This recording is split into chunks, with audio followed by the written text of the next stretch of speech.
നമസ്കാരം. തെരഞ്ഞെടുപ്പ് കാലത്ത് പാലിക്കേണ്ട നിയന്ത്രണങ്ങളൊന്നും പാലിക്കാതെ ഭരണകക്ഷിയായ ബി.ജെ.പിയുടെ അഭീഷ്ടങ്ങൾക്കൊത്ത് പ്രവർത്തിക്കുന്ന പ്രവണത വർദ്ധിച്ചു വന്നതോടെ കേന്ദ്ര അന്വേഷണ ഏജൻസികൾക്കെതിരായ ഇന്ത്യ സഖ്യത്തിന്റെ പരാതിയിൽ കേന്ദ്ര തെരഞ്ഞെടുപ്പ് കമ്മീഷൻ ഇടപെടാനൊരുങ്ങുകയാണ്.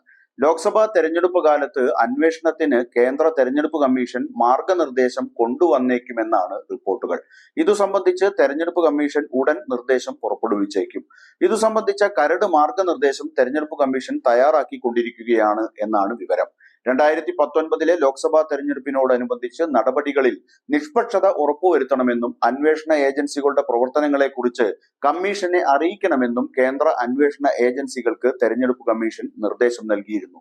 എന്നാൽ അതൊക്കെ കാറ്റിൽ പറത്തിയാണ് സംസ്ഥാനം ഭരിക്കുന്ന ഒരു മുഖ്യമന്ത്രിയെ തന്നെ അറസ്റ്റ് ചെയ്യാൻ ഇ.ഡി. മുതിർന്നത്. രാജ്യത്തിന്റെ ചരിത്രത്തിൽ അന്നുവരെ കണ്ടിട്ടില്ലാത്ത കീഴ്വഴക്കമാണ് ഡൽഹി മുഖ്യമന്ത്രി അരവിന്ദ് കെജ്രിവാളിന്റെ അറസ്റ്റിലൂടെ ഇ.ഡി. സൃഷ്ടിച്ചത്.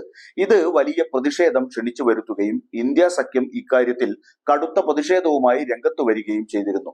ഇതിനെ തുടർന്ന് തെരഞ്ഞെടുപ്പ് വേളയിൽ കേന്ദ്ര അന്വേഷണ ഏജൻസികളെ ഉപയോഗിച്ച് പ്രതിപക്ഷത്തെ വേട്ടയാടുകയാണെന്ന് ആരോപിച്ച് ഇന്ത്യ മുന്നണി നേതാക്കൾ തെരഞ്ഞെടുപ്പ് കമ്മീഷന് പരാതിയും നൽകിയിരുന്നു.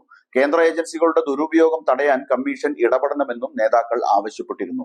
കെജ്രിവാളിന്റെ അറസ്റ്റിന് പിന്നാലെയാണ് ഇന്ത്യ മുന്നണി നേതാക്കൾ തെരഞ്ഞെടുപ്പ് കമ്മീഷനെ സന്ദർശിച്ചത്.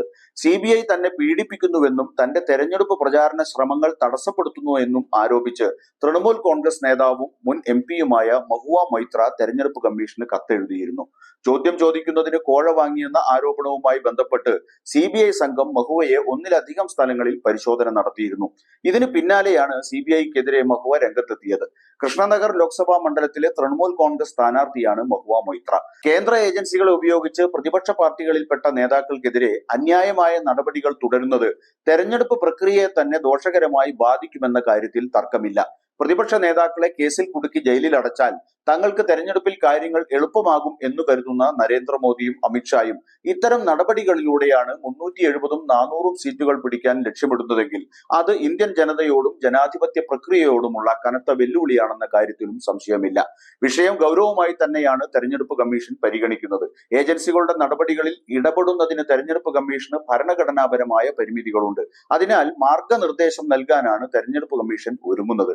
ഇക്കാര്യത്തിൽ തെരഞ്ഞെടുപ്പ് കമ്മീഷൻ ഏതറ്റം വരെ പോകുമെന്ന് കാത്തിരുന്ന് കാണാം.